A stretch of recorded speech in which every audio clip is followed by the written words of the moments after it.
So how can you change the Instagram to light mode on iPhone? Let's explain that. If you are new on the Foxtecc channel, most definitely subscribe so you never miss anything important.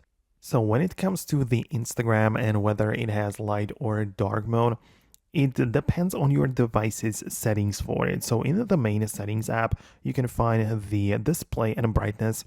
And of course, we have the ability to choose from the light or dark mode. And you can see based on that, the Instagram app changes as well, right? So that's how you can change it. Of course, the toggle can be found in the control center under the brightness controller when you hold down on it. There's also the dark mode right there.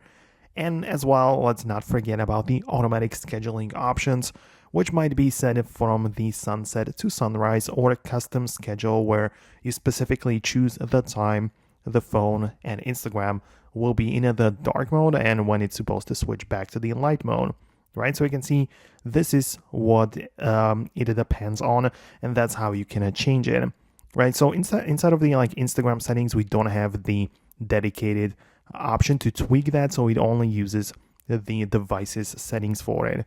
Now that's how it works. Let me know if you managed to make it a change or adjust it the way that you wanted. Most definitely subscribe for more, and I'll see you later in the next tutorials as well.